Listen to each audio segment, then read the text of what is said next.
আসসালামু আলাইকুম ওয়া রাহমাতুল্লাহি ওয়া বারাকাতুহু। নাহমাদুহু ওয়া নুসাল্লি আলা রাসূলিহিল কারীম, আম্মা বা'দ। প্রিয় দর্শক শ্রোতা ভাই বোনেরা, আপনারা যেখান থেকে আমাদের এই ইসলামিক অনুষ্ঠান দেখছেন, সবাইকে এএফকে চ্যানেল ও মার্কাজুল ফাতোয়া সেন্টার, জয়নাবাড়ি, হামায়তপুর, সাভার, ঢাকার পক্ষ থেকে জানাচ্ছি অসংখ্য ধন্যবাদ। আব্দুল মান্নান ঢাকা থেকে প্রশ্ন করেছে। তার প্রশ্ন হলো, এহরাম অবস্থায় আমরা জানি সেলাইকৃত কোনো জামাই পরা যায় না, সেটি ছোট হোক বড় হোক, যেমন গেঞ্জি, প্যান্ট, সালোয়ার, পাঞ্জাবি, এগুলো পরা যায় না। এখন জানার বিষয় হলো, এহরামের কাপড় খুলে যাওয়ার ভয়ে কোনো ব্যক্তি যদি আন্ডার প্যান্ট পরে, তাহলে তার জন্য এটি জায়েজ হবে কিনা। 2 নম্বর হলো, এটি পরার কারণে তার উপর কোনো জরিমানা আসবে কিনা। আব্দুল মান্নানকে এই প্রশ্নটির জন্য অসংখ্য শুকরিয়া। তার প্রশ্ন উত্তর হলো, এহরাম অবস্থায় কোনো ধরনের সেলাইকৃত জামা পরিধান করা, সেটি ছোট হোক বড় হোক, এগুলো নিষেধ। জামা হোক, সালোয়ার হোক, গেঞ্জি হোক, অথবা ছোট প্যান্ট হোক, কোনোটি পরা যাবে না, এগুলো জায়েজ নেই।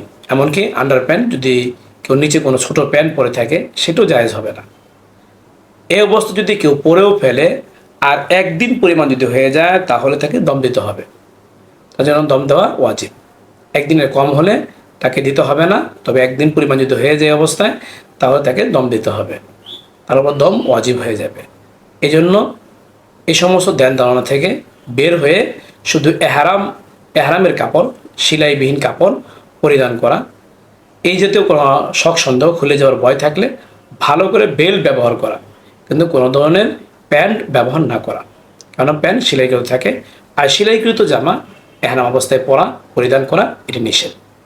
এই মাসলার রেফারেন্স আপনারা পাবেন বাদায়ুস সনায় 3 নম্বর খণ্ডের 210 নম্বর পৃষ্ঠায়, ফাতোয়ায়ে ওয়াল ওয়ালিজিয়ার 1 নম্বর খণ্ডের 274 নম্বর পৃষ্ঠায়, আল মুহিতুল বুরহান 3 নম্বর খণ্ডের 428 নম্বর পৃষ্ঠায়, আল বাহরাকে 2 নম্বর খণ্ডের 567 নম্বর পৃষ্ঠায় যে মাসলাটি বর্ণনা করা হলো। আল্লাহ পাক রব্বুল আলামিন আমাদের সবাইকে এই মাসলাটির উপর আমল করার তৌফিক দান করুক।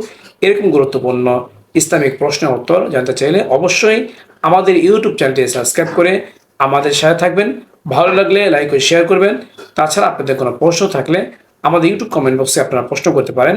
এর পাশাপাশি আমাদের একটি এফকিউ নামে ফেসবুক পেজ রয়েছে, সেই ফেসবুক পেজে গিয়ে লাইক ও শেয়ার দিয়ে আমাদের সাথে থাকতে পারেন। চাইলে সেখানেও কমেন্টে আপনারা প্রশ্ন করতে পারেন। আপনাদের প্রশ্ন উত্তর যথাসময়ে দেওয়ার চেষ্টা করবো। ওমা আলাইনা ইল্লাল বালাগ।